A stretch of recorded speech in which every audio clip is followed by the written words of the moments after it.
It's lovely. Are we ready for me to go now? Wait 1 second. I just check that the live stream is on. We lost the mosaic now. I will sort that out for you now, Chair. Mhm.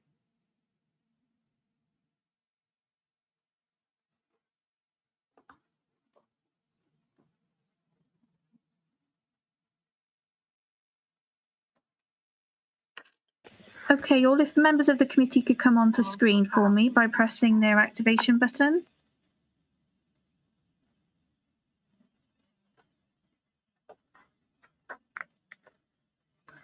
That's interesting because Councillor Goodjohn is indicating.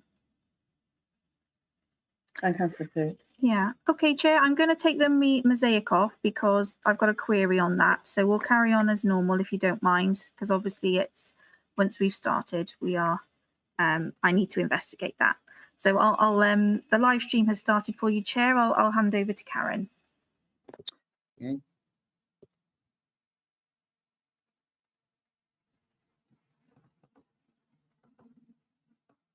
Karen, you're on mute. Thank you, Chair. Mhm. Good afternoon, all. For the benefit of those viewing from home, can I just advise that my name is Karen Bowen. I'm the Democratic Services Officer supporting the meeting today.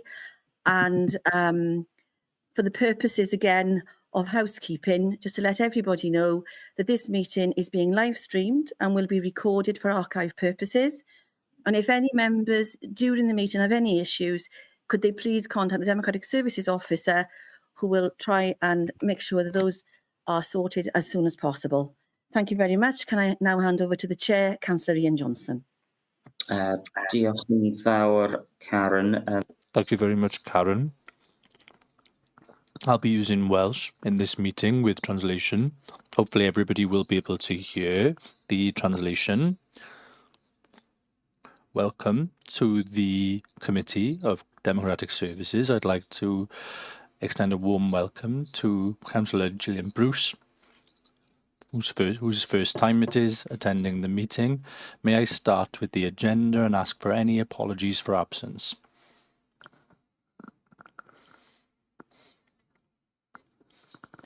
I don't know if any other member has. Okay, diolch yn fawr. Thank you very much, Councillor Bruce. I can see Councillor Perks has got a hand up, Chair. And so Sorry. Councillor. Yeah, sorry, I've got to press the other button. George is trying to log on. Dwi'n credu mai I think that George is in the meeting. Thank you, Councillor Perks. I don't know if it's apologies. I just that I need to leave the meeting at 4:30 today. Okay, great, diolch yn fawr. Thank you very much. Okay, if we move on to item 2, minutes of the previous meeting. From the November meeting last year. Is everybody happy to accept the minutes?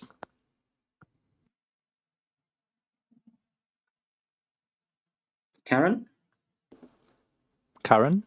Chair, I only wanted to mention, I can see that there's no other hands up about the minutes, so I'm assuming that all members are happy. But I just wanted to mention that in the body of the minutes, we referred to the IRPW, and I know it's not matters arising, but I just wanted to take the opportunity to advise members of the committee that under the IRPW regulations and recommendations, by the 30th of July, I have to make sure that they receive a copy of the senior salaried members of the council and the details for the Vale of Glamorgan.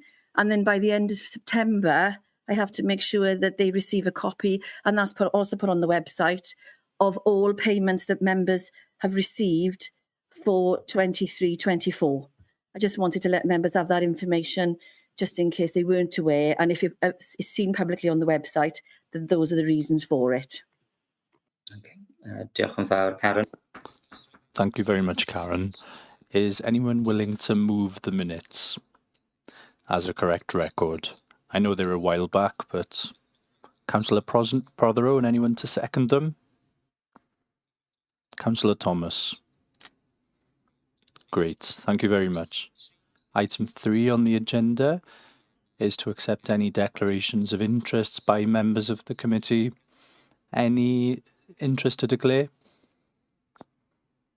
Nagoes? No? Okay. We'll move on to item 4. So the Tools of Effective Scrutiny report about the workshops which took place in spring. And this comes from the committee chairs and vice chairs group. I think Karen will lead on this item. Yes, I will. Thank you very much. First of all, then, this is an update that was given to the chairs and vice chairs group, who felt that it was important that this committee actually received a copy as well, so they knew firsthand how we were doing within the Villa Glamorgan in regard to the 13 principles of effective scrutiny. Members on scrutiny committees will recall that back last April, May, reports were taken on how we can further improve scrutiny. And amongst some of the recommendations were that we also undertake a workshop through Democratic Services to provide members with more up-to-date information and to assist them with managing effective scrutiny going forward. So what we did was we undertook 3 workshops. Those workshops were taken, we had a morning session, an afternoon session and an evening session so that we could try and accommodate as many members as possible of scrutiny. And that also included the co-opted members who are also on learning and culture. And from the report, you will see that the workshops were really well received. We did a number of, delved into a number of areas. We actually also gave the members a good orientation of the hub system, which is the internal system that's used for committee agendas. We had a number of question and answer sessions around declarations of interest, registers of interest, around scrutiny, requests for consideration, the call-in process, and the support the Democratic Services provides to members throughout the year, as well as officers to support them in their functions. So the report is quite self-explanatory, and attached as an appendix is the responses received from the many members who attended those sessions, and they were really pleased and were supportive. They did say that they would have preferred to have had this session earlier on in the process when they were elected, because obviously there's a lot of training that needs to go on once you're an elected member, and there's a lot of mandatory training that's required. And of course, even though we did a lot of sessions around orientation, etc., this was a far more detailed workshop, and they really appreciated the efforts and the work involved in that. So I've got to commend my team really for, and particularly Amy, for the support that was given to all members on those days. And when we took it to the chairs and vice chairs group, they actually all thought it was such a good workshop that they considered these types of workshops should be mandatory going forward, and hopefully earlier on in the process. So thank you to all the members who attended, and this has come to Democratic Services for your consideration. So there's 2 recommendations, one obviously to note the feedback, and the other one then, if you would consider as a committee whether you would wish to suggest that it's a mandatory training session going forward for the next elections in 2027. And obviously we'd refer that to Cabinet to advise him that that was your decision, if that is your decision. Thank you. Diolch. Thank you very much, Karen. Of course, this report has already gone to the scrutiny committees, chairs. Any comments from members of this committee? Councillor Thomas. Yes, thank you, Chair. Yeah, it did come to scrutiny chairs and vice chairs, and it was very well received by them. One of the, Karen's covered a lot of what we said at scrutiny chairs and vice chairs. One of our concerns, though, was the number of responses and the number of people that actually attended, and the people who thought that they didn't need it. they were great sessions, and I would encourage group leaders to emphasize the importance of these sessions. People learned more about it. I mean, if you compare this report or link it with the next report we're going to be considering, where there are some misconceptions in the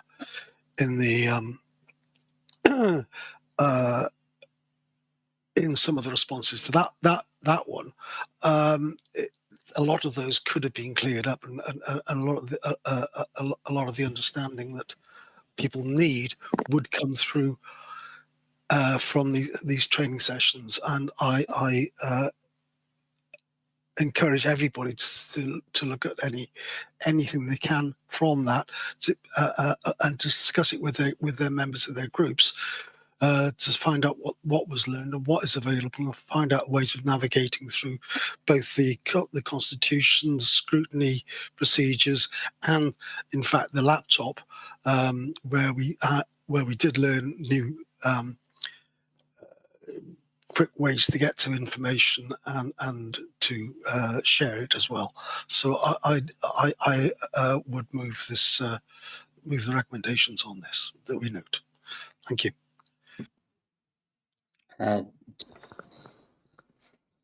Thank you, Councillor Thomas. Councillor Perks.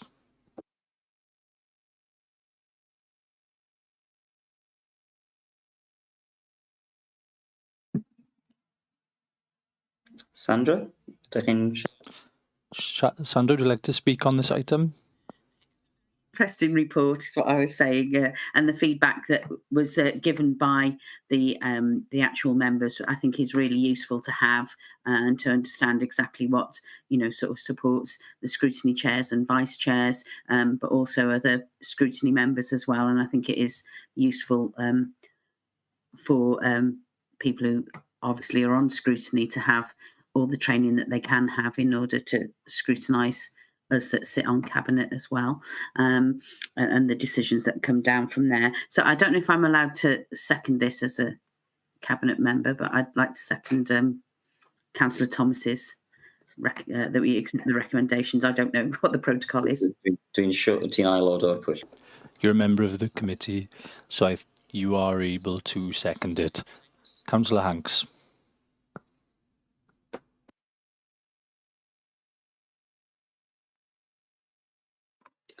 Hi there. I thought it was a really good workshop. The only thing I would say is that I think it would be a course that would be more helpful towards the end of all the training, because there's an awful lot to learn, and this sort of solidifies everything when you come to the end, that it was a really good workshop. And I think we learned a lot by doing the workshops and being together, because it was amazing how you could have three in a group, and all three of us were looking for the issues that we were looking for all separately. So about mandatory, I don't know. I suppose some people are so IT literate but I think it's definitely a worthwhile workshop to hold, and I learned a lot from it. So thank you. Diolch yn fawr. Thank you very much, Councillor Hanks. Councillor Carroll. From my point of view, I disagree with, in fact, I'm not sure if anyone's actually specifically called for this, but I don't think that additional mandatory training is necessarily the best way of providing enhanced scrutiny. From a personal point of view, and without sort of risking going off topic, I think that the best way you would improve scrutiny would actually be to provide independent secretarial and research support for members, particularly opposition members, because obviously there is somewhat of a conflict, or a perceived conflict, in that the Democratic Services team, who all work exceptionally hard, are obviously part of the authority of which we're supposed to be scrutinising. So I think that if we're looking at improving scrutiny, having that independent advice and support rather than support from within the council itself would probably be the best way of going about that. Now, obviously, that would need change from a Welsh Government perspective rather than at a council level, but that could be something that could be fed back to help push the case for that. Diolch yn fawr, Cynghor. Thank you, Councillor Carroll. I understand this point. I think perhaps this is something which is different to the training which we had in the spring. Personally, I understand the point about everybody doing this type of training to make sure that they understand exactly what they're doing as members of a scrutiny committee. We do need to consider, of course, that the circumstances surrounding the training at this point or this time would be different to usual and in future, because when we were elected in 2022, we were doing things differently because of COVID. And one of the things to take into consideration in future is how we would do training either virtually or digitally or face to face. I went into the chamber and I was sat with a number of other members. This was helpful, as Councillor Hanks mentioned, to be with people and to be able to discuss and to see how other people might do things differently. And when training is developed in future for 27, we should consider what the best way is for people to participate. May I ask Councillor Thomas to come back into the conversation?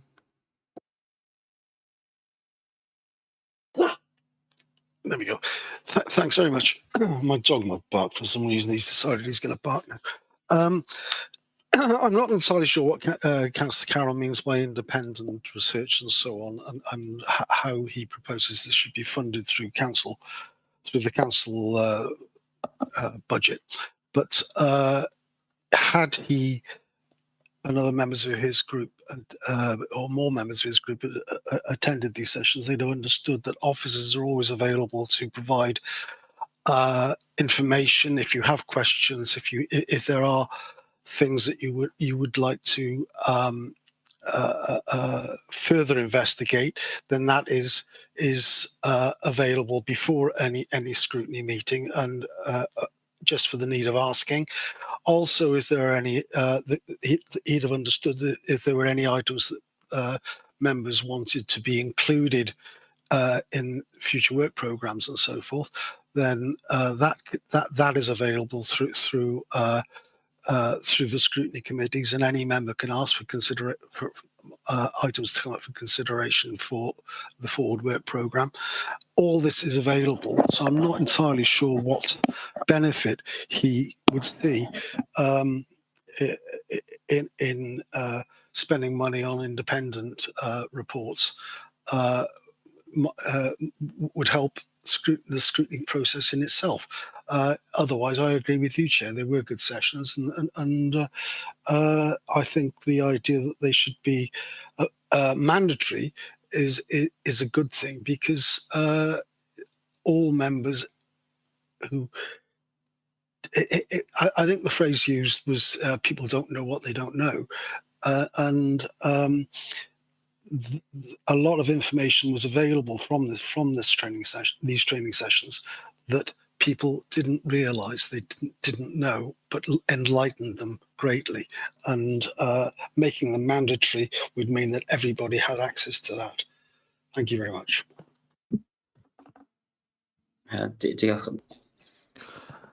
Thank you very much, Councillor Thomas.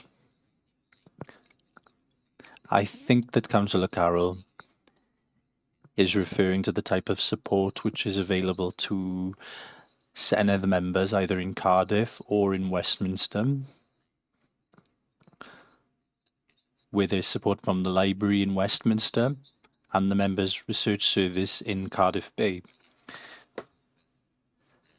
This is the type of support that members receive, is something to take into consideration, but I don't think it relates to this item. I'll ask Councillor Carroll to respond, but then we'll draw the conversation to a close. So it perhaps is less relevant to the item in front of us today. Councillor Carroll. Chair, I mean, I was just going to come back on that, but I think the Senedd is probably the best example, or UK Parliament, where you have a separation of powers. So the research service there isn't part of the government or the executive, whereas, of course, in this authority, for obvious reasons, the Democratic Services Department is serving the executive because the executive runs the authority. So that was the point I was trying to get across there. To come back on the point about mandatory training, if people want information and want to seek it out, they can always ask the question. I don't think we need to make all of this training mandatory to do that. I think that we have a lot of mandatory training as it is. From a personal point of view, some of that is very useful. Some of it, I think, is not particularly useful at all from experience.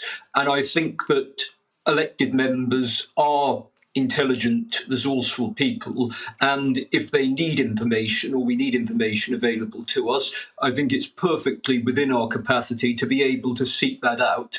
I don't necessarily think that mandatory training is the only way that is delivered. Thank you very much, Councillor Carroll. Karen, would you like to respond? One point, Chair, really, is that I appreciate what Councillor Carroll is saying and yourself in relation to the Senedd and the Parliament. And I also acknowledge what Councillor Thomas is saying, that it's obviously defined by finances and budgets. But just to make sure that members are aware, we do have a Cabinet Officer who supports the Cabinet and does not support scrutiny other than with providing some tech on the evenings. The scrutiny committees are supported by Democratic Services officers, and the Cabinet Officer is separate, although they do support other committees. He does support other committees like planning and licensing. Thanks. Thank you very much, Karen. So this report will go to Cabinet. Comments from this committee, the majority of which are in favour.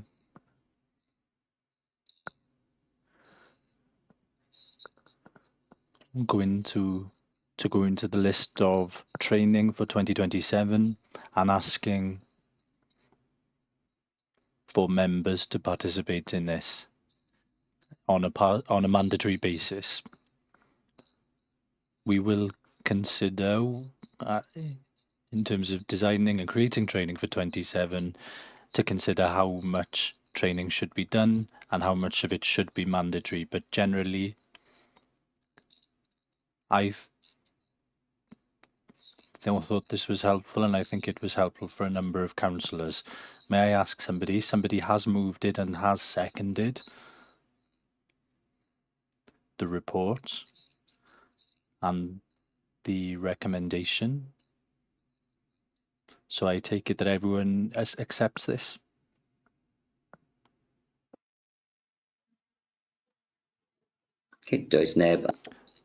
Okay, nobody is showing any objection, so after noting Councillor Carroll's comments, we'll move on to item 5, and I believe Amy will lead on this report.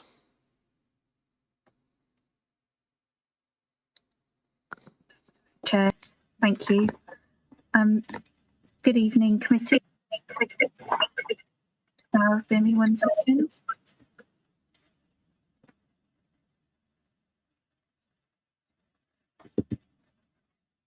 Okay, so the report that is before members is obviously, as stated, relating to the annual scrutiny impact survey. That survey is the property of the scrutiny chairs and vice chairs group, for which myself and other colleagues in Democratic Services help to administer that survey on an annual basis. There's quite a lot of information contained within the report for your consideration, committee.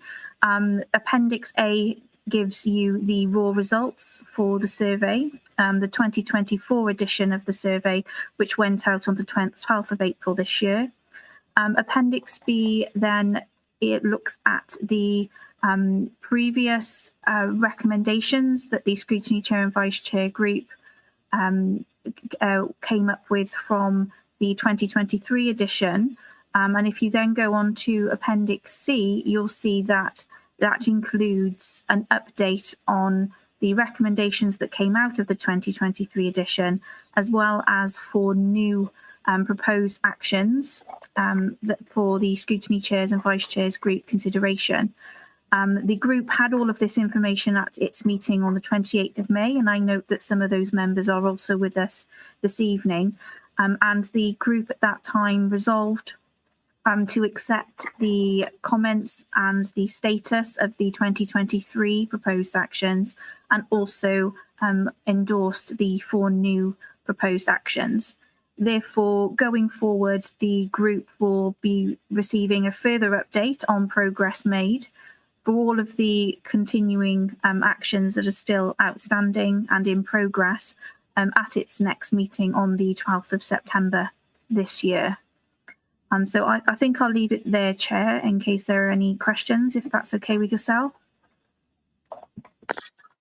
Okay, diolch yn fawr. Thank you very much, Amy. Are there any comments from the committee? Councillor Hanks. Thank you, Chair. Amy, I was just going to ask why the big drop in replies. It was 61% in April 23 and 23% replied in 24. Can you put that down to anything? That's a question that was raised at the group meeting as well, Councillor Hanks. In my professional opinion, I think that may be something to do with the fact that the 2023 edition was the very first edition since the 22 local government election, and therefore we had quite a few, as you know, we had almost half of our members were new and not returning after the election. And I think a lot of our new members at that time, because they were finding their feet in the municipal term, they had the time in order to respond to that. Obviously, we have struggled in the past in getting a response to this, and the Scrutiny Chairs and Vice Chairs group in the past have promoted the survey within the scrutiny cycle, and also the group leaders are invited every year. They had the chair of the Scrutiny Chairs and Vice Chair group, which is currently Councillor Thomas, who's online with us this evening. We did introduce that Councillor Thomas would also invite the group leaders to help promote that as well.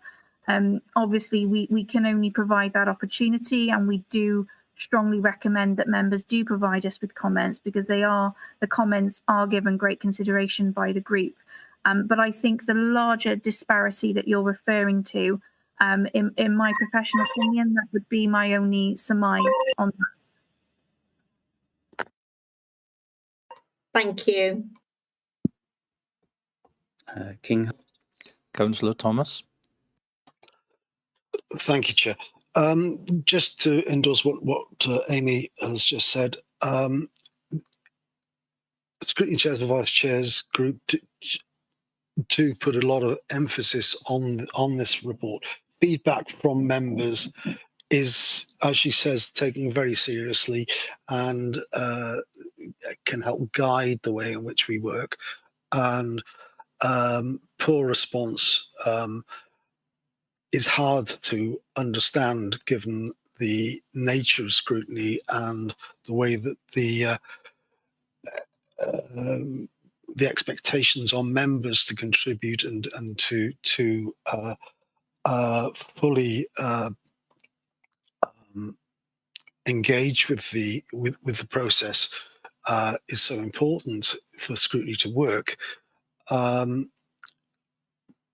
Partly, I think we can assume that a lot of people who didn't respond are satisfied with the way things are, but it'd be nice to hear that from them, and to have examples and so forth from them of ways in which they think it is successful, as well as criticism. People who tend to reply to these sorts of things are ones who have got a reason for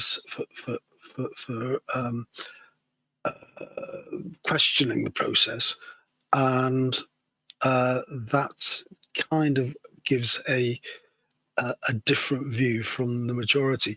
I mean, it's difficult to assume what the majority think from a lack of response, but I mean, it's always been a thing that people who don't respond tend to be the ones who are satisfied, and and the loudest voices are the ones who are unhappy. In this case, the responses were majority of responses were quite positive.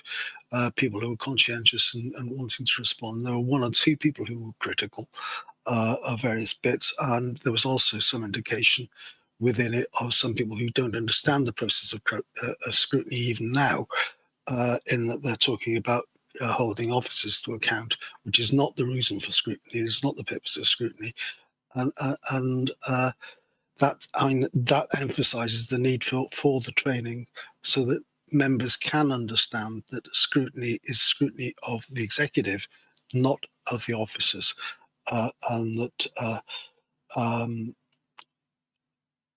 blatant criticism of officers in some scrutiny meetings, which does occur, sadly, is inappropriate and out with the code of conduct. Thank you. Diolch, Cynghorydd. Thank you, Councillor Thomas. Can I ask Amy to come back in? Thank you, Chair. I just wish to add, if I may, that part of the reason that the Scrutiny Chair and Vice Chair group have resolved to share this report with your committee, not only is it because obviously within the Democratic Services Committee terms of reference, the committee is responsible for the member induction and development programme for the Vale, but also we thought that it may help to further promote the work of the group in response to the feedback by being able to bring this report into the public reporting arena. So we're hoping that elected members will be able to see in greater detail the work and the consideration that's being given by the group in relation to their responses. And we hope that alongside democratic officers further promoting the survey on an annual basis, that will increase our response numbers in subsequent years. Thank you. Diolch. Thank you. Hopefully more responses will be received next year. Councillor Carroll. Thank you, Chair. I broadly agree with Councillor Thomas's point, or at least the sentiment of it, regarding the purpose of scrutiny. He's right to say that scrutiny exists to hold the executive, i.e. cabinet members, to account, and not officers who obviously their role is to implement the policy objectives of the cabinet.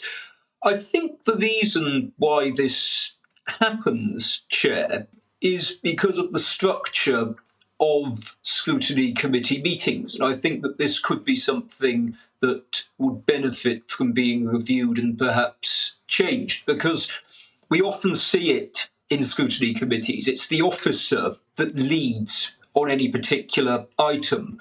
When we come to ask questions, it's usually the officer to whom questions are directed, and then the cabinet member may well come in afterwards. I think if we flip that round and had a situation in which it's the cabinet member who leads and is at the forefront rather than sort of a second point, it would naturally lead the scrutiny to be of the executive rather than the officer. So I think that a change to the format would probably bring many benefits, because whether it's intentional or not, there is often a perception out there. And when I speak to residents when they've watched scrutiny committee meetings, and I accept it's not that often, but it's usually when there's a matter of particular public interest that the public tunes in. They do often find or give feedback that they feel that often cabinet members do sort of hide behind officers, if that's the correct term. And I think that if we change the format so that it is very much the cabinet member who's leading and the questions are directed at them, I think that would bring about a positive change and probably avoid that from happening. Thank you, Councillor Carroll. You'll see as part of the responses, I don't know if it was one by Councillor Carroll, but question 11, how can we improve scrutiny in the council, or how would you do things differently? Amongst the analysis, there are two statements.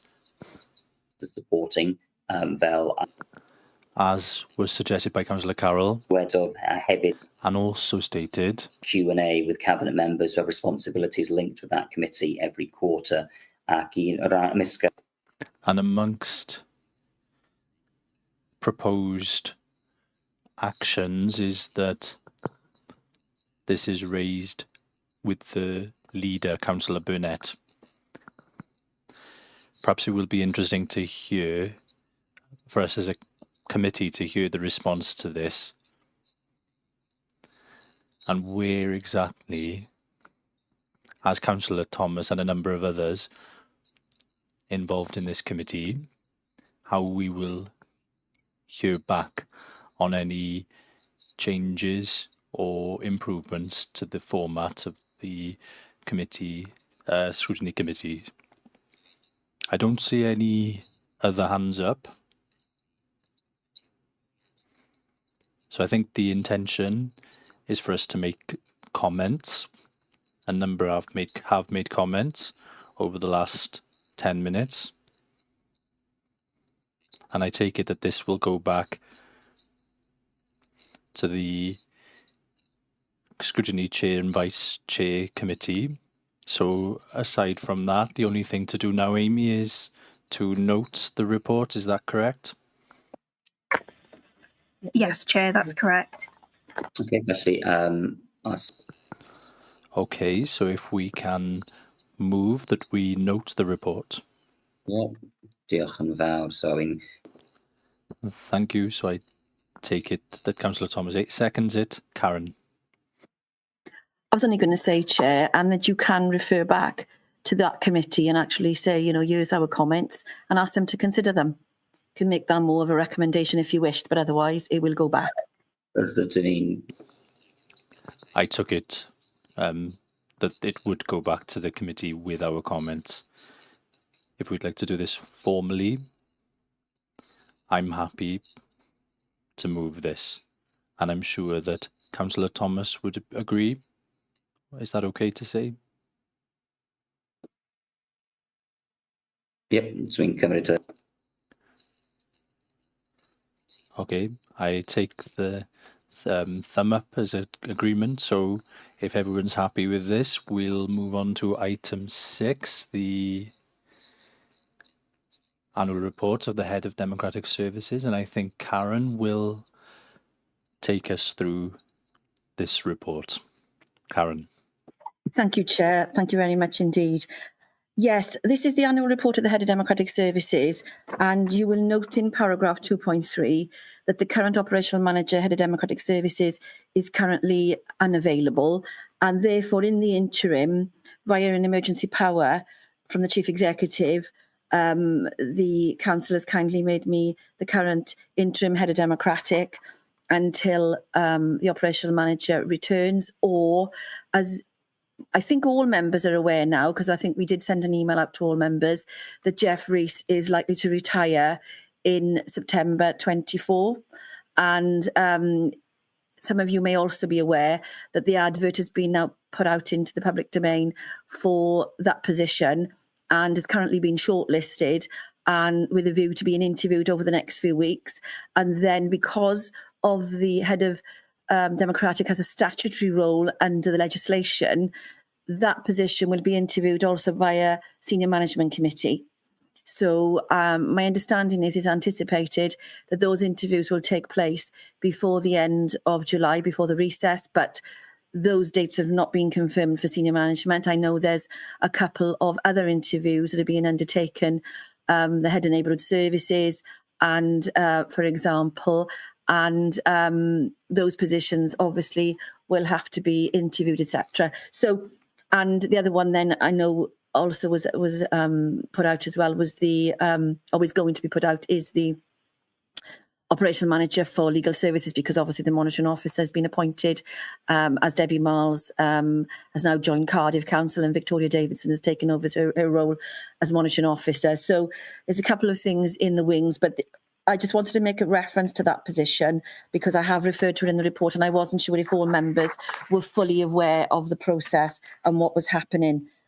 This report is required under the terms of reference of this committee that an annual report is presented to this committee on the work of democratic services and the work of the committee over the year. And this report is the annual report that I'm presenting to you on behalf of the service area. The first paragraph I will refer to is paragraph 2.3. You'll see in that paragraph we got a staff structure with the numbers of members of staff. Jeff's position, so the head of Democratic Operational Manager, also covers registration service, but this report is basically around Democratic and the work of my service area and what we've undertaken in the last 12 months. You can see the report at 2.4 states there's 13 staff, and we also include one relief chauffeur in that in those staffing figures.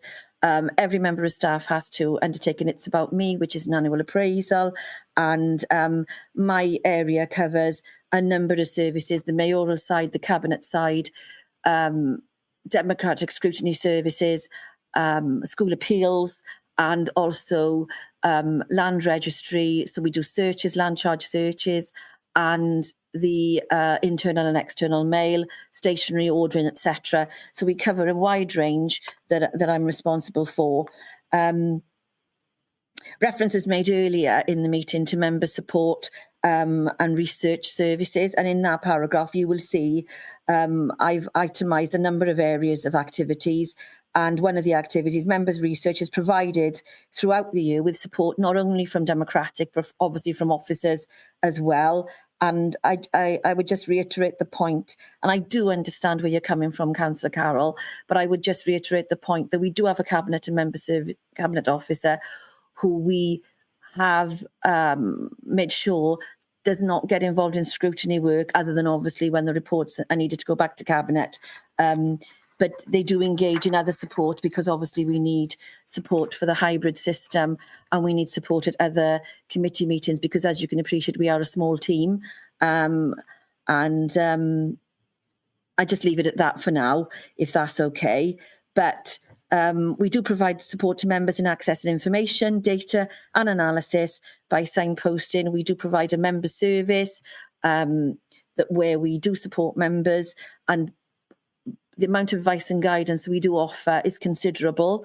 And I do appreciate the lovely comments that members have made about my team, and I am very grateful for that support. But I'm also grateful to you for the support you give us as well in making sure that whatever we can do for you, we can do within the service and the availability of the finances that we have. The report also talks about the Local Government and Elections Wales Act, which is a continuing and will continue to impact on the service. We set up an action plan some time ago when the Act came into being in 21, and we have worked towards that. It's now embedded as business as usual within the department and within the council in relation to how we manage meetings, how we manage hybrid meetings. As you were aware, we're on the EasyCom system, which was agreed to be used going forward for hybrid meetings and for remote meetings. The MLM policy was recently reviewed. And as you are also aware, this committee made a recommendation last year, which was agreed by Cabinet, that scrutiny committees be held on a hybrid basis for 6 months. And then the review will be undertaken and a report back to Cabinet. I have referred in the report to the fact that a hybrid report has been drafted to update members on where we're at and going forward. That is currently drafted and it's internally being considered, with the hope that we have an extraordinary meeting of this committee. And I've spoken to the chair with the possibility of that meeting taking place on the 16th of July. But until the report is finalised, I can't bring it to committee. But it is to review the process and to consider the contract for with EasyConf and VPAV. The statutory and non-statutory guidance that came into place in line with the Local Government Elections Act came in very, very late. But we have reported to committee, we've reported to Cabinet on where we're at with that. And again, as I've said, it's being embedded as business as usual within the council structure. And the hybrid solution plays a big important part in that, amongst other things. One of the other aspects of it relates to the group leaders' duty, which was a new duty that came in under the Local Government Elections Act in relation to code of conduct and the group leaders' role in that. And Standards Committee have the duty to make sure that the group leaders are adhering to that provision. And recently, at the Standards Committee on the 10th of June, group leaders were invited to attend the meeting, and the annual report of the Standards Committee was considered, and the Standards Committee agreed and recommended that the threshold for criteria being used for the group leaders to ensure that they had accountability for that provision was accepted. So the annual report that goes to Standards will be going to Council in July with a recommendation that the group leaders are complying with their duty. And the Standards Committee are very grateful for the group leaders to be present. It was agreed that those meetings would take place to ensure that that threshold criteria was adhered to, and that was certainly what Standards recommended. So if I can move on to public speaking, planning committees and scrutiny committees. As members know, we do have a number of speakers at planning committee, and on occasion when there's an interest, a very important interest for the public, they do also register to speak at scrutiny committee meetings. And again, as promised, we reviewed those guides and we took them to the committees and back to council in December so they could be included within the constitution. And we are committed to reviewing those on a regular basis. I won't say annual, but we are committed to reviewing those based on any comments that we receive from members of the public and any comments from members of the council. If we're looking at paragraph 2.25, we talk about member development. I've talked about the work that we've been doing within the team to support the hybrid and the MLM policy being implemented, and also the work we've been doing is contained within the report around the 13 principles to support members on effective scrutiny. There were a number of areas we covered with those. There is one that's outstanding, and that is for members of the council scrutiny committees to visit or view remote scrutiny committee meetings of other councils to see if there's any sharing of good practice that can be obtained. That is one that we in the team will look to bring, but unfortunately we haven't been able to do that at this stage. But the workshops were really well received, as we talked about earlier, and I'm very grateful for the support the members have given us to that, because without you being involved, you know, it wouldn't have been as good as it was. And the questions you asked, the comments you made, we're really grateful for in the team. Paragraph 227 on from there talks about the activities undertaken by each of the scrutiny committees and how we perceive effectiveness of scrutiny in relation to those. I know that's a judgment call in relation to my team, but actually it's an overview of what was going on in the last year, so that you could have a flavour for this annual report of what is going on in each committee. And particularly for corporate performance and resources, it was agreed we would undertake a procurement task and finish group, and I know that's nearing to fruition, and hopefully from there then there will be some good recommendations and findings that we can move on or not, whatever the case may be.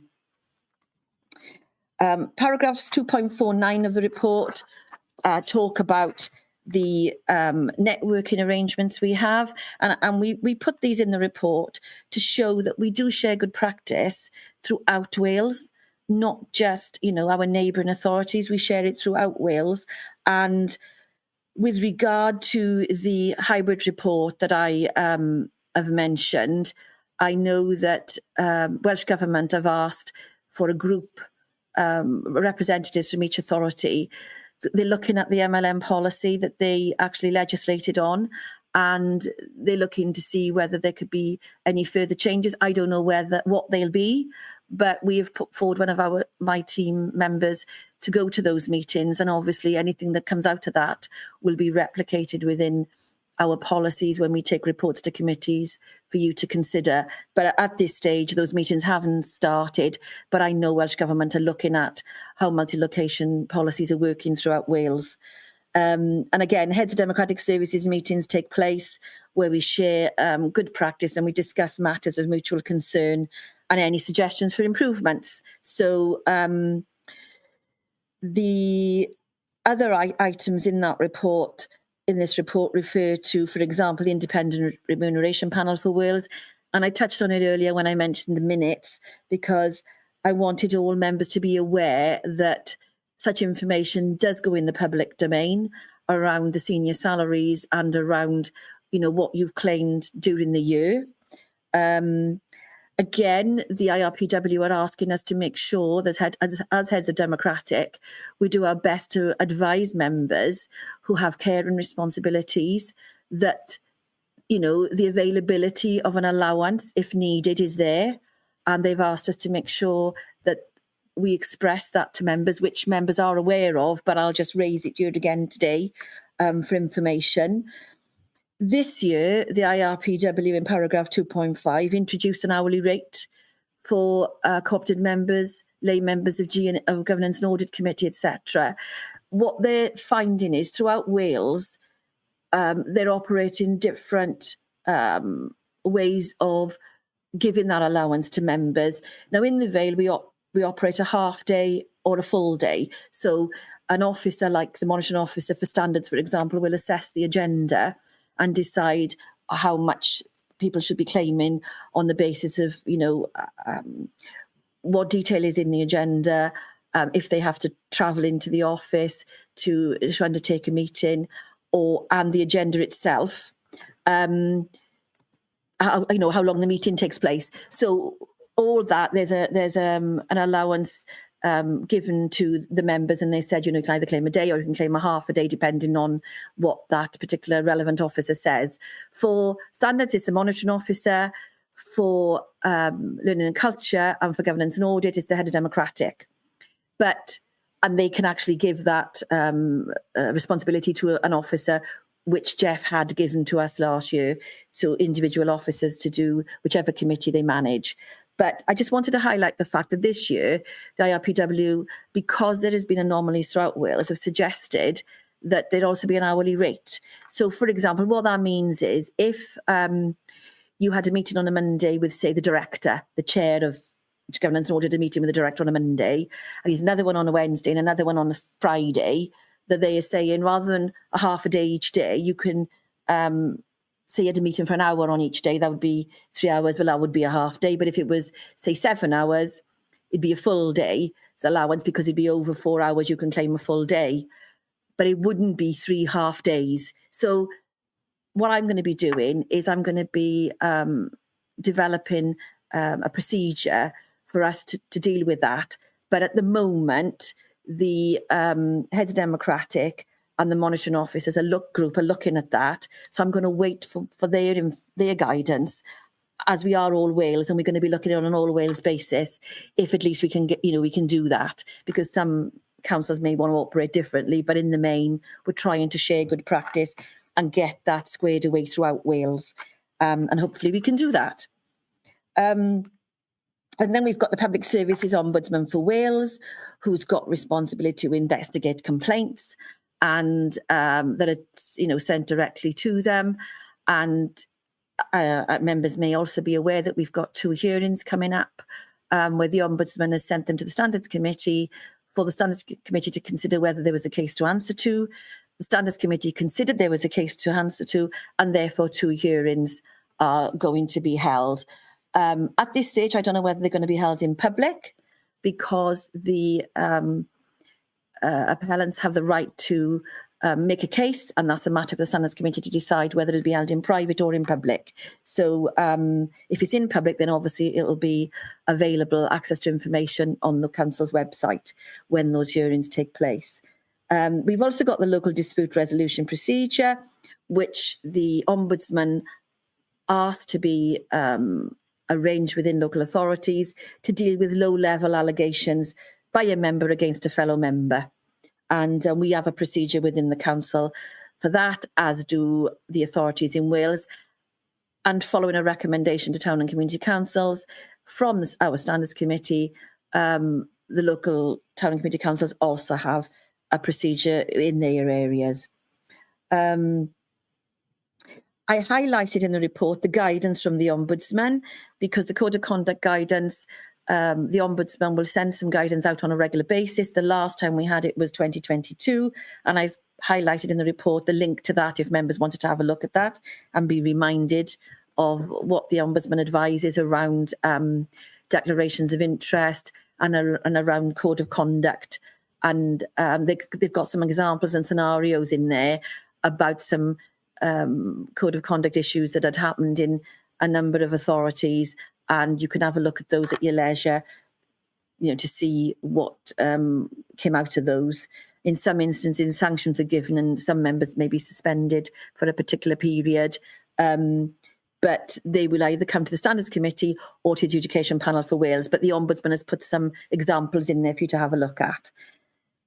The Ombudsman also provides a similar guidance for the town and community councils. And again, I've put the link in there if anyone wants to have a look at that.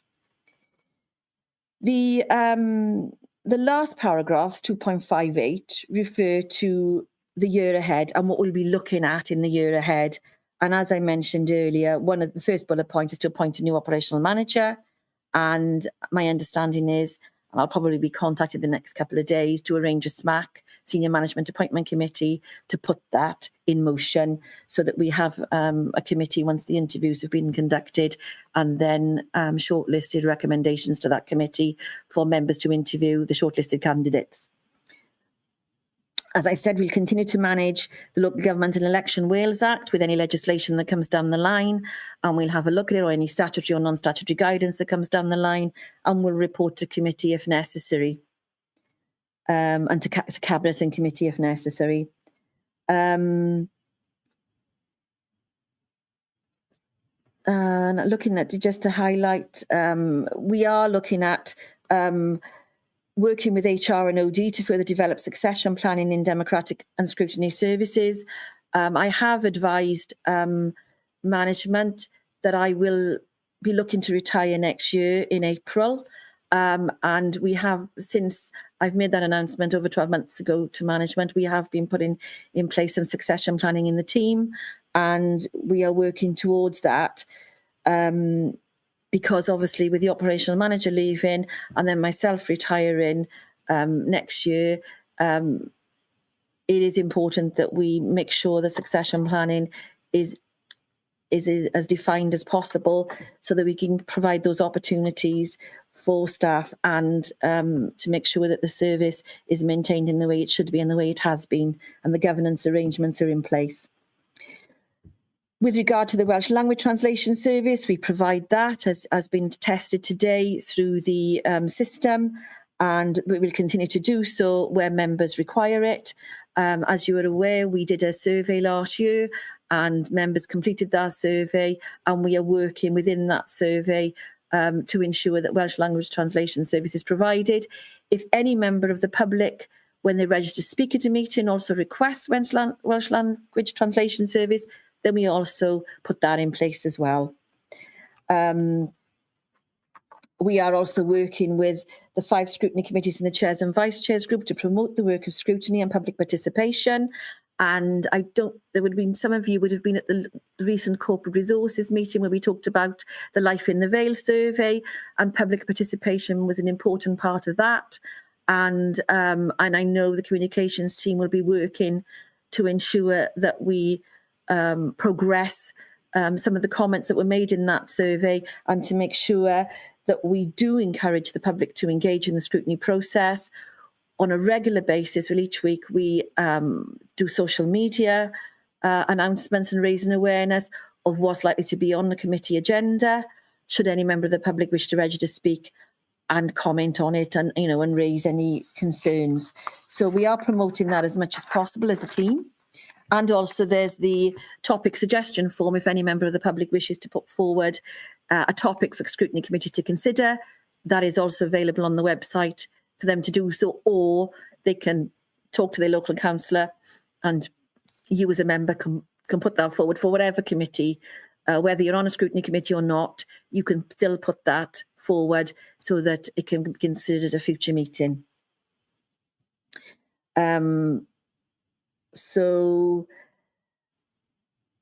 I can say at 2.59, in conclusion, it does highlight, this report, the extremely challenging year and priorities and workloads of my team. And to be honest, it's all done professionally and well, and there are difficult and challenging times, but the coronavirus pandemic did impact on us significantly, but we've come out the other end, and we have adapted and continue to develop to meet the needs of the service and to comply with the provisions of the new legislation. So full marks to my team for that from me. I really appreciate it. And we are a small team, but we work together well. The last paragraph refers to the fact that we are currently having an internal review of the work of democratic and scrutiny services. It's going to look at digital technology, whether there are procedures and policies that we could put in place that can assist us as a team so that we're freed up to do other work. And obviously internally as well, discussions are to be held regarding the provision of the hybrid meetings for the council, having regard to capacity and wellbeing issues of the service area. But as I said, the intention is also to bring a report to you in the next couple of weeks. And if you could make a note in your diary, the 16th of July could very well be an extraordinary meeting of this committee. I'd be grateful. But obviously I will email you to advise that that will be taking place or not. And obviously that will detail what where we're at now and give you an update on progress with regard to the hybrid solution system. And that's all from me, Chair. The recommendation is that you note the report, but you may have a number of questions. Thank you. Diolch yn fawr. Thank you very much, Karen. May I begin by asking us, as a committee, to congratulate or commend or note perhaps the fantastic work from Jeff Rees as head of the department and his decades of work with the council on his retirement in September. Also, thank you to you, Karen, for your work stepping into Jeff's shoes over the past couple of months. It's important, you mentioned a review of the structure of the department, and this is important because we don't want to lose the organisational memory that you and Jeff have and that you've built over the last years. Saying this, it's worth to note the context of the structure of the department, and also to compare our scrutiny work, or in doing this, it's perhaps worth speaking to the WLGA if you haven't already done so, to discuss whether they have any plan or scheme where good practice might be shared or where other structures might be looked at in other local authorities. And this includes suggestions from Councillor Carroll earlier in the meeting around how the department supports councillors and in particular councillors of the opposition party. Can I ask whether there are any further comments from members in response to Karen or my comments on the topic? King Alex Thomas. Councillor Thomas. Thank you, Chair. Yeah, I basically just want to endorse your comments about Jeff and Karen. They have got a great team. They've done sterling work over the years, and I wish them both well for their future. But that we do have very, very good democratic officers that are, certainly in my experience, who support for both members and committees has been second to none. I think it really is very, very good.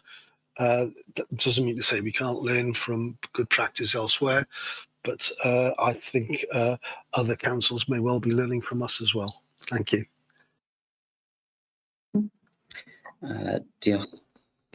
Thank you very much, Councillor Thomas. I take it, if he agrees with me, we can take this as a second recommendation for the report. So firstly to note, the secondly to say a word of appreciation for Jeff Rees as a head and over his years of his work for the council. Thank you very much, Neil. I don't see any other hands up.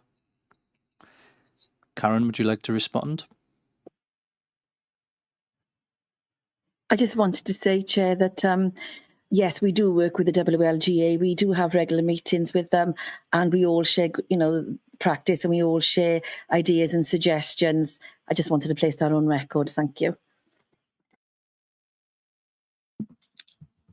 Diolch yn fawr. Os does dim byd. Thank you very much. If there's nothing else, we'll move on. This is the last item. I don't have any urgent items under part 1 or part 2. So the meeting will draw to a close. But as Karen said, if you could put in your diary or at least pencil in an extraordinary meeting on Tuesday the 16th of July for a discussion of hybrid meetings report, but this is to be confirmed next week, probably. So thank you very much to all of you for your attendance in the meeting this afternoon, and I'll see you in the next meeting. Thank you and enjoy the weather. Thank you, Chair. Good night, everybody.